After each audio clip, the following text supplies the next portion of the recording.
Good morning students. वापस जो दो टॉपिक बचे थे, पैरासाइटिज्म और म्यूचुअलाइजेशन, वो हम शुरू करते हैं। तो 16 नंबर के पेज नंबर पे पैरासाइटिज्म।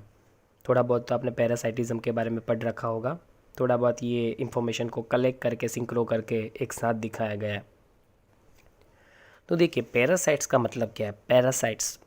पैरासाइट्स का मतलब है ऐसे ऑर्गेनिज्म जिनको कोई होस्ट चाहिए रहने के लिए। कुछ तो ऐसे पैरासाइट्स है जो सिंगल होस्ट पे ही सर्वाइव कर सकते हैं, और बहुत मुश्किल होता है क्योंकि जब उनका वो होस्ट मर जाता है तब वो भी पैरासाइट उसके साथ साथ मर जाता है।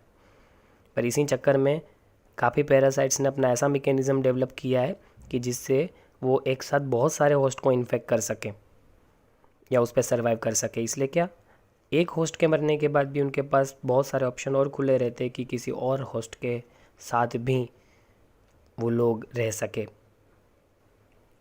तो होस्ट अगर इवोल्यूशन करता है, होस्ट जनरली इवोल्यूट करके पैरासाइट से बचने की कोशिश करेगा, तो फिर पैरासाइट को भी इवोल्यूशन करना पड़ेगा जिससे वो होस्ट की बॉडी में घुस सके। इसलिए ये एक तरीके का आप देखिए मैकेनिज्म काउंटर एक्ट है। किस तरीके का, पैरासाइट चाहता है होस्ट की बॉडी में घुसे, और अगर पैरासाइट होस्ट की बॉडी में घुसेगा तो होस्ट को डैमेज होगा, और होस्ट चाहता है कि पैरासाइट उसकी बॉडी में ना घुसे। यहाँ पर होस्ट अपने आप को प्रोटेक्ट करने के लिए कुछ मैकेनिज्म डेवलप कर रहा है, तो पैरासाइट वो मैकेनिज्म को तोड़ने के लिए एक नया मैकेनिज्म डेवलप कर रहा है। अल्टीमेटली पैरासाइट्स की लाइफ तो तभी चल सकती है जब वो होस्ट के अंदर घुस पाए, और होस्ट की लाइफ अच्छी तरीके से तभी चल सकती है जब वो पैरासाइट्स को अंदर आने से रोके। तो दोनों अपनी लाइफ को बचाने के चक्कर में इवोल्यूशन करते जा रहे हैं, नया मैकेनिज्म डेवलप करते जा रहे हैं। जीतता वही है जो ज़्यादा स्ट्रेंथफुल होता है, जो स्ट्रॉन्ग होता है। तो देखिए, पैरासाइट्स क्या एडेप्टेशन करते पहले वो देखते हैं। होस्ट के अंदर घुसने के लिए पैरासाइट को कुछ करना पड़ेगा सर्वाइवल के लिए, तो उन्होंने ऐसा क्या किया जिससे वो होस्ट से अपना सर्वाइवल कर सके या फिर फूड ले सके। तो सबसे पहले तो देखिए, लॉस ऑफ सेंस ऑर्गन्स। जब पैरासाइट्स को रहना होस्ट के साथ चिपक के ही है, तो उनको सेंस ऑर्गन्स की क्या ज़रूरत। ज़्यादा सेंस ऑर्गन के होने से एनर्जी बहुत ज़्यादा उसमें स्पेंड होती है, बहुत ज़्यादा एनर्जी यूज़ हो जाती है। उसको बचाने के लिए एक तो सेंस ऑर्गन ख़त्म कर लिए, उन्होंने एधेसिव ऑर्गन्स बनाए। देखो आपको दिखा रखा है कि इन्होंने सकर्स बना रखे हैं होस्ट के साथ चिपकने के लिए, जिसको ए और बी फिगर में लेम्प्रे और लीच दोनों में आपको सकर दिखा रखा है। ये सकर से क्या होता है, ये चिपक जाते हैं। जैसे रबर का जो एक एरो आता है जिसको हम मारते बचपन में खेलते, तो उसको दीवार के ऊपर फेंको तो वो एरो दीवार से चिपक जाता है। इस तरीके से ये चिपक जाते हैं। इनके चिपकने के बाद इनको उखाड़ पाना बहुत मुश्किल होता है क्योंकि होस्ट के साथ कंटिन्यूस चिपके रहना है। Loss of digestive system, digestion करके क्या करेंगे, क्योंकि उनको होस्ट से ऑलरेडी डाइजेस्टेड प्रोडक्ट ही लेनी है। इनको कुछ डाइजेस्ट करने की ज़रूरत नहीं है, ऑलरेडी होस्ट से डाइजेस्टेड प्रोडक्ट ही लेते हैं। जो इंटरनल हम देखें कि जो बॉडी के अंदर रहने वाले जो भी पैरासाइट्स होते हैं छोटे छोटे, उनके पास तो डाइजेस्टिव सिस्टम भी नहीं होती। कुछ तो यूनिसेल्युलर पैरासाइट्स हैं, उनमें तो वैसे भी नहीं होगी। और जो कुछ है बाकी के जो डेवलप्ड हैं जैसे लीच है, तो उनमें डाइजेस्टिव सिस्टम वीक होगी, इतनी हाईली डेवलप नहीं, क्योंकि उनको कंप्लीट डाइजेशन करने की ज़रूरत ही नहीं है क्योंकि होस्ट से खाना ले रहे। पर रिप्रोडक्टिव कैपेसिटी बहुत हाई है क्योंकि इनकी पॉपुलेशन, अपनी पॉपुलेशन बढ़ाने के लिए होस्ट में से खाना लेकर फिर और ज़्यादा फटाफट से रिप्रोडक्शन करते रहते हैं। तो पैरासाइटिज्म में ये हमने जो भी पढ़ा वो था एडप्टेशन। पैरासाइट्स क्या करेंगे, जैसे एक लाइफ साइकिल देखते हैं पैरासाइट्स की। तो ह्यूमन लीवर फ्लक है, देखो आपको फिगर में भी दिखा है, ये लीवर में रहता है इसलिए इसको ह्यूमन लीवर फ्लक कहते हैं। और इनके दो होस्ट हैं, ये स्नेल में भी रहता है और फिश में भी रहता है और फिर ह्यूमन में आता है। अल्टीमेटली इंटरमीडिएट होस्ट दो है, स्नेल और फिश, पर मेन होस्ट उसका ह्यूमन। इसका मतलब ये तीन टोटल होस्ट में से अपनी साइकिल घुमा के बाद में आता है स्नेल, फिश और ह्यूमन, तब इनकी लाइफ साइकिल कंप्लीट होती है। और मलेरिया पैरासाइट में हम जानते हैं कि मॉस्किटो इसका कैरियर है। इसका मतलब मलेरिया का पैरासाइट जो भी आपको दिखा है जिसका नाम प्लाज्मोडिया है, चैप्टर 8 में उसके बारे में डिटेल में पढ़ेंगे, ये मॉस्किटो को व्हीकल बनाता है और मॉस्किटो के ज़रिए हमारे अंदर फैलता है। हमें पता है कि मॉस्किटो में काटते हैं उसके बाद मलेरिया होता है। तो इसके दो होस्ट हो गए, एक मलेरिया फैलाने वाला मॉस्किटो और दूसरा ह्यूमन। जनरली पैरासाइटिज्म कंपटीशन की तरह ही है एक तरीके का। पैरासाइटिज्म प्रिडेशन जैसा है एक तरीके से। पैरासाइटिज्म में पैरासाइट्स को तो डेफिनेटली फ़ायदा होता है क्योंकि उनको होस्ट से फूड मिल जाता है, रहने के लिए जगह मिल जाती है, रिप्रोडक्शन कर लेते हैं, पर उससे होस्ट को हार्मफुल इफ़ेक्ट होती है। कई बार होस्ट सर्वाइव नहीं कर पाते, कई बार होस्ट मरने लगते हैं।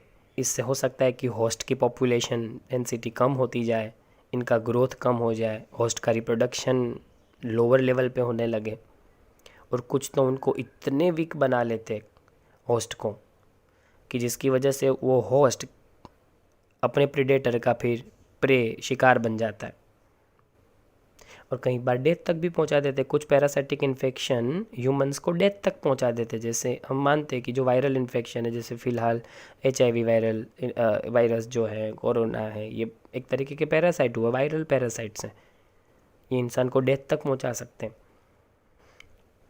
तो ये हमने जो देखा वो था लाइफ साइकिल्स। इसके बाद देखते हैं टाइप्स। 2 तरीके के पैरासाइट, एक जो होस्ट के बाहर, बॉडी के बाहर चिपक के रहते हैं, एक जो अंदर रहते हैं। जो बॉडी की एक्सटर्नल सरफेस या बॉडी के बाहर चिपक के रहते हैं उनको एक्टो पैरासाइट बोलेंगे। एक्टो मतलब बाहर की तरफ का, बाहर की तरफ रहेंगे एक्सटर्नल सरफेस पे। जैसे ह्यूमंस की स्किन पे चिपक जाए लीच जो है वो, टिक्स है वो डॉग की स्किन के ऊपर। आप डॉग को देखना, डॉग के ऊपर बहुत छोटे छोटे इंसेक्ट चिपके हुए होते हैं, वो टिक्स होते हैं। कुछ फिशिस होती है, उसकी बॉडी के ऊपर भी ऐसे चिपके हुए होते हैं ऑर्गेनिजम्स। और आपको कसकत्ता दिख रहा है, देखिए वो येलो कलर के जो धागे दिख रहे हैं ना, जो प्लांट को लिपटे हुए, वो एक्टो पैरासाइट है, क्योंकि वो प्लांट के अंदर तो नहीं है पर प्लांट के ऊपर ऐसे बिखर गए, और वो अपने रूट्स प्लांट के अंदर डाल देते हैं। और कहा जाता है कि ये जो है उसको अमर अमर भी कहा जाता है, इमोर्टल। इसको गुजराती में, हिंदी में अमर वेल बोलते हैं, क्योंकि ये जिस प्लांट पे छा जाती है उस पर इतने फाइबर जैसा है, एकदम वेब या मेश बन जाता है पूरा फाइबर का, और फिर वो प्लांट धीरे धीरे सूखने लगता है। ये बॉडी के बाहर की तरफ से चिपके रहते। आपको आई के अंदर देखो दिख रहा है, जो आई से चिपके हुए हैं। पहले फ़ोटो में फ़िश की आई से चिपके हुए ऑर्गेनिजम्स दिख रहे, दूसरे फ़ोटो में आपको वो क्लाइंबर जो है, जो कसकत्ता है, वो आपको प्लांट के ऊपर चिपका दिख रहा है। और ह्यूमन को इन्फेक्ट करने वाले जो है, ये आपको लाइस दिखाई है। बाकी लीचीज भी होती है, वो भी ऐसे बॉडी के बाहर ही चिपक जाती है स्किन से। तो पहले तो कसकत्ता देखें, येलो कलर का दिख रहा है क्योंकि उसके पास क्लोरोफिल नहीं है, और दूसरा धागे जैसा ही दिख रहा है क्योंकि लीव्स भी नहीं है। क्योंकि उसको लीव्स का करना क्या है, क्लोरोफिल तो फोटोसिंथेसिस के लिए चाहिए, इनको खुद फूड बनाए नहीं, ये तो पैरासाइटिक प्लांट है। बाकी प्लांट्स को हम ऑटोट्रॉफिक बोलते हैं, पर सारे प्लांट ऑटोट्रॉफिक नहीं है। कसकत्ता प्लांट है फिर भी ऑटोट्रॉफिक नहीं है, ये पैरासाइटिक प्लांट है। ये जिस प्लांट के ऊपर चिपकता है उस प्लांट से ही सारा न्यूट्रिशन खींच निकालता है, इसलिए इनको खुद के लीव्स की ज़रूरत नहीं है, खुद फोटोसिंथेसिस करेगा ही नहीं, इसलिए क्लोरोफिल की भी नहीं। Female mosquito is not considered a parasite because it needs our blood only for reproduction, not as food। कई बार हमें लगता है कि फीमेल मॉस्किटो हमारा ब्लड पीते हैं। जनरली ये ना पता हो तो बता दूँ कि मेल मॉस्किटोज जो फ्लावर होते हैं उनसे नेक्टर सक करते हैं, पर जो फीमेल मॉस्किटोज हैं उनको रिप्रोडक्शन प्रोसेस के लिए, अपने बेबी को नरिशमेंट के लिए ह्यूमन ब्लड चाहिए, इसलिए वो जनरली काटते हैं। इनको पैरासाइट नहीं बोल सकते क्योंकि वो रिप्रोडक्शन के लिए ही ब्लड सक कर रहे, फूड की तरह नहीं। हम जनरली उन्हीं को पैरासाइट बोलेंगे जो होस्ट पे फूड के लिए डिपेंडेड है, उन्हीं को पैरासाइटिक कैटेगरी में डाला है। तो फीमेल मॉस्किटोज़ नहीं आएगी, इसका मतलब जो भी काटते हैं हमें वो फीमेल मॉस्किटो ही होते हैं, मेल नहीं काटते हैं। और फीमेल मॉस्किटोज़ जो काटते हैं वो इसलिए काटते हैं क्योंकि वो रिप्रोडक्शन के लिए ब्लड चाहते हैं, इस वजह से। वो अपने फूड के लिए नहीं, उनका फूड कहीं और है, उनका फूड कुछ और चीज़ है, ब्लड वो रिप्रोडक्शन के लिए सक कर रहे हैं। दूसरे जो बॉडी के अंदर रहते हैं, ऐसे पैरासाइट बॉडी के बाहर नहीं चिपक के रहते, अंदर, एंडो मतलब अंदर। कहाँ कहाँ रह सकते हैं, जैसे लीवर में रह रहे, किडनी के अंदर रह रहे, लंग्स में रह रहे, आरबीसी के अंदर घुस के रह रहे। और इनकी लाइफ साइकिल बहुत ही कॉम्प्लेक्स होती है, मोस्टली यूनिसेल्यूलर होते हैं या मल्टी सेल्यूलर होते हैं। तो जैसे राउंड वर्म्स मल्टी सेल्यूलर है, टैपवर्म मल्टी सेल्यूलर है, लीवर फ्लग मल्टी सेल्यूलर है। पर ये जो प्लाज्मोडियम है, जो वायरस है, जो बैक्टीरिया है, वो एंडोपैरासाइट ही हुए, पर वो यूनिसेल्यूलर है। कहते हैं कि इनकी सिंपल मॉर्फोलॉजी होती है, एकदम बॉडी स्ट्रक्चर एकदम सिंपल सा, एनाटॉमिकल फीचर एकदम सिंपल से, पर रिप्रोडक्शन एक्सट्रीम फास्ट करते हैं। ये जो राउंड वर्म्स आपको फ़ोटो में दिखाया है, कहते हैं कि इंटेस्टाइन को ब्लॉक करेगा, जैसे ऐसा लगेगा कि बहुत सारी नूडल्स इंटेस्टाइन से निकल रही, इतने सारे राउंड वर्म्स एक इंटेस्टाइन से पाए जा सकते। इसका वीडियो भी आपको यूट्यूब पे मिलेगा। टेप वर्म इंटेस्टाइन में रहता है, राउंड वर्म इंटेस्टाइन में रहता है। ह्यूमन लीवर फ्लक, ये लिम्फेटिक सिस्टम से होता हुआ फिर चला जाता है, सॉरी ये हमारी बॉडी में लीवर में जाके रुक जाता है, और इसका अंदर एंटर होने का जो तरीका है वो ब्लड हो सकता है। ब्लड से बॉडी के अंदर एंटर होता है और फिर लीवर तक पहुंच जाता है। और जो लिम्फेटिक सिस्टम में ग्रो करता है वो हम चैप्टर 8 में पढ़ेंगे, फिलारियोसिस, जिसको हम कहते हैं एलिफेंटियासिस, एलिफेंट जैसा पैर हो जाना। उसके जो वर्म्स है वो जनरली लिम्फेटिक सिस्टम के ज़रिए बॉडी में घुसते हैं। तो ये ऑर्गेनिज़म, इतने बड़े ऑर्गेनिज़म बॉडी के अंदर रहते हैं और इतने स्पीड से रिप्रोडक्शन करते हैं कि एक बार अंदर घुसने के बाद इनका रिप्रोडक्शन बहुत हेवी हो जाता है, अगर उनको बेटर सूटेबल एनवायरनमेंट अंदर मिल गया तो। जनरली टैप वर्म है वो वाटर के ज़रिए आता है, फूड के ज़रिए, ख़राब पानी के ज़रिए अंदर आ जाते हैं। मिट्टी खाने वाले बच्चे होते हैं, उनमें राउंड वर्म्स के जो एग्स होते हैं वो बॉडी में चले जाते हैं, उससे उनके लावा अंदर चले जाते हैं और वैसे वो इंटेस्टाइन में पहुंच जाते हैं। तो ये जो था वो था एंडोपैरासाइटिज्म, एक्टोपैरासाइटिज्म। और एक अब बहुत यूनिक टॉपिक है, ब्रूड पैरासाइटिज्म। यहाँ पर ऐसे पैरासाइटिक बर्ड की बात है जो अपने अंडे दूसरों के नेस्ट में रख के आते हैं, क्योंकि खुद उनको इंक्यूबेट नहीं करना चाहते। वो दूसरे के नेस्ट में अपने अंडे छोड़ आते हैं और दूसरे बर्ड उनके अंडों को इंक्यूबेट करते हैं। और इस चक्कर में ये बहुत कॉमन सी चीज़ है जो याद रखनी ज़रूरी है कि भाई वो जो बर्ड दूसरे बर्ड के नेस्ट के अंदर अपने अंडे रखने जा रहा है, वो अंडों का शेप और उसका कलर वो दूसरे बर्ड के अंडों जैसा ही होना चाहिए, वरना दूसरा बर्ड पहचान लेगा मेरा अंडा नहीं है, क्योंकि मेरा अंडा ऐसे शेप का और ऐसे साइज़ का ऐसे कलर का होता ही नहीं। तो अगर वो दूसरा बर्ड इवोल्यूट हो रहा है जिसके नेस्ट में हम अंडे रख रहे हैं, हम मतलब ये जो पैरासाइटिज्म दिखाते, ब्रूड पैरासाइटिज्म, वो बर्ड जैसे अंडा रख रहा है, तो उनको भी इवोल्यूट होना पड़ेगा, आपस में जुड़े हुए हैं। एग्जांपल लेते हैं कोयल और क्रो। तो कोयल कभी भी अपने अंडों को इंक्यूबेट नहीं करती, वो क्रो के नेस्ट में अपने एग रख के आ जाती है। अगर क्रो इवोल्यूट होकर अपने एग का कलर और शेप बदल दे तो साथ साथ में कोयल को भी बदलना पड़ेगा, वरना क्रो पहचान लेगा कि उसका एग नहीं है। अब पहली चीज़ कि शक्ल से दिखता है कि क्रो कितना चालाक है, पसंद नहीं करते लोग उसको, नापसंद करते। और जबकि कोयल को तो बहुत पसंद किया जाता है, आवाज़ कितनी मधुर, कितनी सुंदर। यहाँ सोचने वाली चीज़ है, जो इतना सुंदर बाहर से दिख रहा है वो देख लो अंदरूनी तौर से कैसा है, जो खुद के बच्चों को भी नहीं संभालना चाहता। और क्रो जो बाहर से दिखता है कैसा, एकदम खूंखार, बहुत चालाक, भेड़िए जैसा, जो बिल्कुल लोग जिसको पसंद नहीं करते, एकदम नापसंद जिसको करते हैं वैसा। पर वो अंदर से एकदम सिंप्लिसिटी दिखा रहा है, एकदम से सिंपल है। दूसरों के बर्ड को भी, दूसरे जो ये कोयल के एग हैं उनको भी ये तो इंक्यूबेट कर रहा है। और कई लोग ये भी कहते हैं कि आफ्टर इंक्यूबेशन जब बच्चे बाहर आते हैं तो कोयल के बच्चे कौओं के बच्चों को नेस्ट से बाहर फेंक देते। खुद की माँ ने तो उनको पाला नहीं, दूसरों के वहाँ पल्ले बड़े, और फिर भी जहाँ पल्ले बड़े उन्हीं के बच्चों को बाहर फेंक देना। तो ये जो पैरासाइटिज्म है उसको ब्रूड पैरासाइटिज्म कहते हैं। सीखने वाली बात यह है कि जैसा लुक है वैसा अंदरूनी बिहेवियर कई बार नहीं होता। कई बार देखा होगा कि बहुत आजकल समय में ये जो लुक है उससे बहुत ज़्यादा लोग अट्रैक्ट हो जाते हैं, टीनेजर्स, आपकी एज के बच्चे। और फिर जब बहुत लॉन्ग टाइम तक रिलेशन चलता है तब पता चलता है कि ये लुक तो बहुत थोड़े टाइम के लिए अट्रैक्ट करता है, उसके बाद ऐसा बिहेवियर होता है जो काटने को दौड़ता है, लोग सेपरेट हो जाते हैं। तो कोयल की आवाज़ बहुत अच्छी है, पर अंदरूनी बिहेवियर देख के खुद के बच्चों को नहीं संभाल पाती और नहीं संभालना चाहती, किसी और के नेस्ट में छोड़ के आ रही है। कौन बोल सकता है कि ऐसी सुंदर आवाज़ वाली जो कोयल है वो ऐसा कर सकती। और क्रो का देखें, खुद के बच्चों के साथ वो कोयल के बच्चों को भी पालता है। तो बोलते कि लुक मैटर नहीं करता, कई बार ऊपर से दिखता कुछ और है और अंदरूनी तौर पे दिखता अंदर से होता कुछ और है। तो जो इनर वे में छुपा हुआ बिहेवियर है, जो इनर पर्सनालिटी है, वो एक्चुअल ह्यूमन है या फिर जो एक्चुअल पर्सनालिटी है, उसको जानना ज़रूरी है। बाहरी चीज़ें जो दिख रही हो सकता है एक दिखावा हो, जो सोसाइटी में ज़्यादा एक्सेप्टेबल हो वैसा दिखावा कर रहे हो, जिससे ज़्यादा एक्सेप्ट हो सके, ज़्यादा अच्छा पोस्ट, ज़्यादा अच्छी चीज़ें, ज़्यादा जो अपॉर्चुनिटीज़ हैं उसको पा सकें। तो यहाँ से यही सीखने को मिलता है नेचर का जो ये ब्रूड पैरासाइटिज्म है उससे। यहाँ तक पैरासाइटिज्म तो यहाँ तक इतना ही था। उसके बाद लास्ट टॉपिक जो बाकी है इंटरेक्शन में, वो म्यूचुअलाइजेशन, म्यूचुअलिज्म, सिम्बायोसिस। तो म्यूचुअलिज्म क्या है? एक ऐसा रिलेशनशिप जिसमें दोनों का फ़ायदा है। मैंने बोला था एक बेस्ट फ्रेंडशिप जैसा, जिसमें दोनों फ्रेंड आपस में एक दूसरे को इस तरीके से हेल्पफुल हो रहे हैं कि जिससे दोनों एक दूसरे को फ़ायदा पहुंचा सके, दोनों एक दूसरे को फ़ायदा दे सके, दोनों साथ साथ में आगे बढ़े एक दूसरे की हेल्प करते हुए। ये एक म्यूचुअलिस्टिक रिलेशन है, म्यूचुअल रिलेशन है एक, इसलिए नाम म्यूचुअलिज्म आया।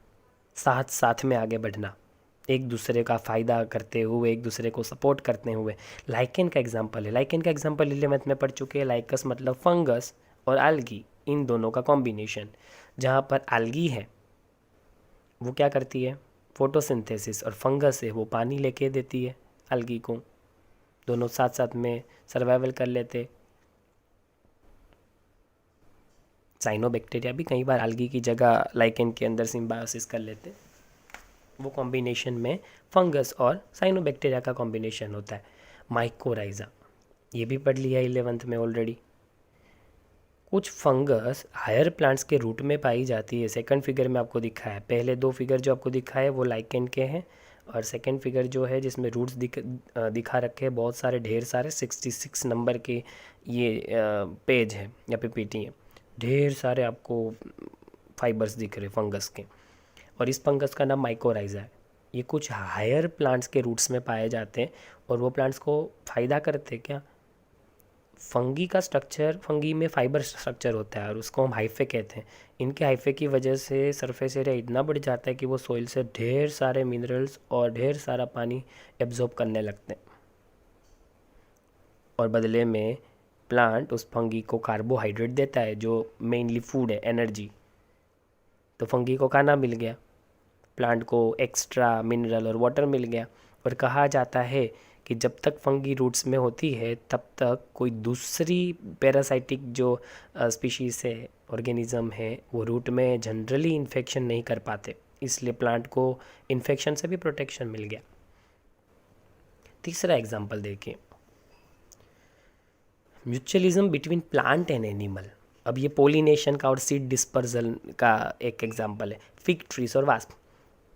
फिग के बारे में तो पता होगा, एक फ्रूट कैटेगरी है, ये फ्रूट है, ये एक प्लांट है जो फ्रूट देता है। तो फिग में तो ढेर सारे प्लांट है। तो फिग और वास्प बहुत फेमस है। कहते हैं कि ये फिग स्पीशीज़ पोलिनेशन करती है अपने पार्टनर वास्प से। आपको वास्प भी दिखा है बाजू में, एक छोटा सा एक बगल में इंसेक्ट दिखा है ब्लैक कलर का, वो वास्प है। और जो दिखाया फ्रूट वो फिग है। अब ये वास्प जो है वो फ्लावर में से पोलिनेशन करते, पोलिनेशन के बाद बनते फ्रूट, और वो फ्रूट के अंदर घुस के होल करते फ्रूट के अंदर, और उसके अंदर घुस के उस फ्रूट के अंदर अपने एग देते हैं। और जब वो एग से बच्चे बाहर आते हैं तो फ्रूट के अंदर ही उनके बच्चे एग में से बाहर आने लगते, जबकि वो बच्चे फ्रूट के अंदर ही बाहर आते तो फ्रूट का अंदर का पार्ट खाने लगते, और फिर फ्रूट खोखला हो जाता है, क्योंकि अंदर जो एग रखे थे वास्प ने उसमें से ढेर सारे बच्चे बाहर आए, और वो बच्चों ने अंदर से फ्रूट को खा लिया, फ्रूट खोखला हो गया और फ्रूट गिरा प्लांट से नीचे। क्योंकि फ्रूट खोखला हो गया था तो पूरा खुल गया, और फ्रूट के अंदर के जो सीड थे वो ज़मीन के ऊपर बिखर गए, जिसको हम सीड डिस्पर्जन कहेंगे। इससे फ़ायदा ये होगा कि आजू बाजू में नए प्लांट ग्रो होने लगेंगे फिग के। इस तरीके से फिग ट्री अपना पॉपुलेशन बढ़ा रहा है। और वास्प को क्या फ़ायदा हो गया? एक तो फिग ट्री का सबसे बड़ा फ़ायदा, अपना पॉपुलेशन बढ़ रहा है, और वास्प उसको पोलिनेशन करके दे रहा है। वास्प का सबसे बड़ा फ़ायदा कि वास्प को खाने के लिए फूड भी मिल जाता है, और उनके बच्चों को रखने के लिए एक सेफ जगह, एग को रखने के लिए एक सेफ जगह, क्योंकि फिग के अंदर घुस के उनके बच्चों को कौन खाएगा, एग को कौन खा जाएगा। दूसरा एग्जांपल ऑर्किड का है। मैंने आपको बताया ऑर्किड में बहुत सारी डाइवर्सिटी, आप नेट पे सर्च कर सकते हैं। ऑर्किड कई बार आपको मंकी जैसे दिखते, डांसिंग बॉय जैसा भी एक ऑर्किड है, बम्बल बी जैसा दिखने वाला भी एक ऑर्किड है। ढेर सारे शेप के ऑर्किड्स है जो हम सोच भी नहीं सकते, इतनी डाइवर्सिटी है।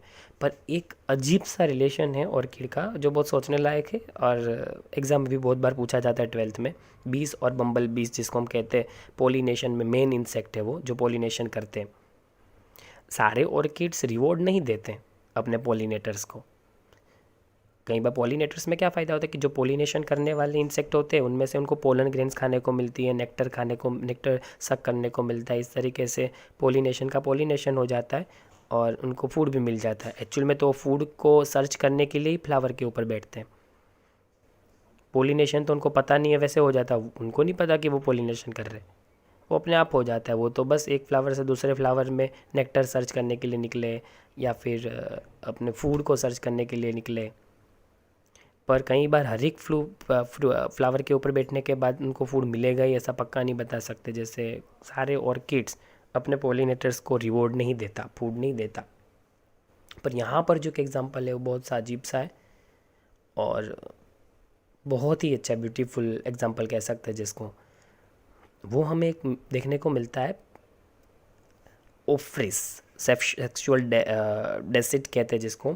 मेडिटेरियन ऑर्किड का नाम है ये ऑफ्रिस। आप नेट पे भी लिख सकते हो ऑफ्रिस मेडिटेरियन ऑर्किड, तो उसका फ़ोटो आ जाएगा। तो ये जो ऑर्किड्स हैं, ऑर्किड एक प्लांट है और ऑर्किड के फ्लावर्स बहुत ही ब्यूटीफुल होते हैं। तो ये फ्लावर एग्जैक्टली ऐसा रिसेंबल करता है जैसे आपको उसको देख के ही लगेगा ये फीमेल बी है। इसका कलर, इसकी मार्किंग्स, इनको देख के ही लगता है कि ये कोई फीमेल बी है, हनी बी, फीमेल बी। तो फीमेल बी है ऐसा शेप दिखता है। तो जो मेल बी है वो ये सोचती है कि ये तो फीमेल है, तो उससे वो अट्रैक्ट होती है और अट्रैक्ट होकर उनके साथ रिप्रोडक्शन शुरू कर देती है, जिनको मेटिंग कहते हैं हम। तो मेल भी रिप्रोडक्शन कर रही है, पर पहली बात वो रिप्रोडक्शन एक्चुअल में फ्लावर के साथ हो रहा है, वो कोई बी है ही नहीं फीमेल, वो तो एक्चुअल में फ्लावर है। पर वो रिप्रोडक्शन के चक्कर में जो मूवमेंट होती है उससे ढेर सारी पोलन ग्रेन्स डस्ट के फॉर्म में उस मेल की बॉडी के ऊपर चिपक जाती है। और जब वो मेल वापस किसी दूसरी फीमेल, मतलब अगेन फ्लावर, उससे अट्रैक्ट होता है, जो भी दिखता है उसको ऐसा कि अरे ये तो फीमेल, दूसरी फीमेल है, तो उससे भी रिप्रोडक्शन के लिए जाएगा। पर एक्चुअल में वो भी एक फ्लावर ही होगा, वो फीमेल नहीं होगी। और जब वो दूसरे फीमेल समझकर उनके पास रिप्रोडक्शन के लिए पहुंचेगा तो उसकी बॉडी के ऊपर चिपकी हुई ढेर सारी पोलन ग्रेन से वो दूसरे फ्लावर पे ट्रांसफ़र हो जाएगी। पर इस कॉप्यूलेशन को स्यूडो का, कॉप्यूलेशन मतलब रिप्रोडक्शन, पर स्यूडो मतलब फेक। तो एक्चुअल में ये फेक रिप्रोडक्शन है। आइडियली ये कोई नेचुरल रिप्रोडक्शन नहीं है, क्योंकि उसमें वो जो हनी बी उसको जो फीमेल मान रहा है वो एक्चुअल में फ्लावर है। अब यहाँ सोचने की बात यह है कि इवोल्यूशन प्रोसेस में अगर फीमेल बी, हम देखें कि इवोल्यूशन प्रोसेस में अगर ऐसा होता है कि जो हनी बी है उसमें से, या फिर नो बी उसमें से फीमेल जो है वो अपना कलर बदल लेती है, तो फिर ऑर्किड को भी बदलना पड़ेगा अपने कलर को, अपने शेप को, क्योंकि वरना मेल उससे अट्रैक्ट नहीं होगा। अभी तो क्या है कि ये जो ऑर्किड का फ्लावर वो एग्जैक्टली दिखता है फीमेल जैसा, इसलिए वो अट्रैक्ट हो रहा है। पर अगर फीमेल जो है वो इवोल्यूशन से फीमेल भी अपना कलर बदल ले तो फिर मेल इस फ्लावर से अट्रैक्ट नहीं होगा, क्योंकि ये डिफरेंट दिखने लगेगा फिर।